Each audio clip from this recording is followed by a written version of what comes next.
According to Henry's principle, have a humble beginning, perseverance, discipline, and a continuous growth. As a student, I tend not to just study, but to build character, resilience, and a purpose for a better future ahead.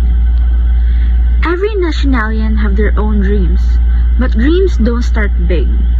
It begins as small, together with an effort, failure, and knowledge to bring in progress.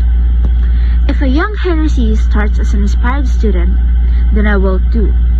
I study on my free time, I budget my allowance and set aside some savings, I help to do chores at home, and I take my program seriously for a better path to walk through. Days may be heavy sometimes. We may have our fair share of doubts, insecurities, and failure, but we will continue to grow and use our failure as a reason not to stop.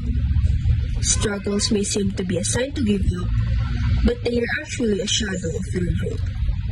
Success isn't about being at your best, but it is about not giving up on your way into it.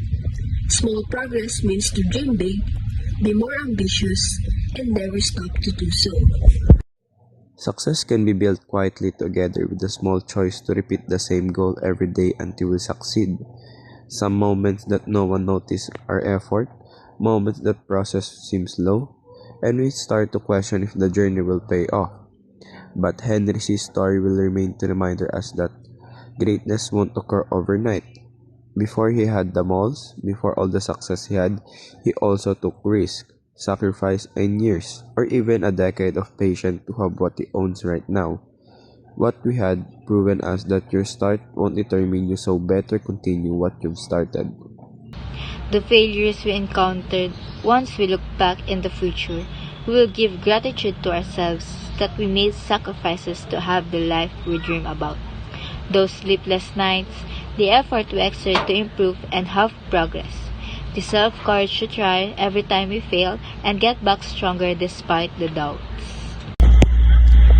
So today, choose to start small. Be consistent with your plans and goals and believe in yourself, on what you can do, and what you can possibly be capable of.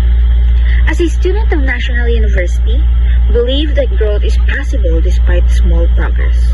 Understand small beginning as a powerful start, as it will lead you to a bigger one.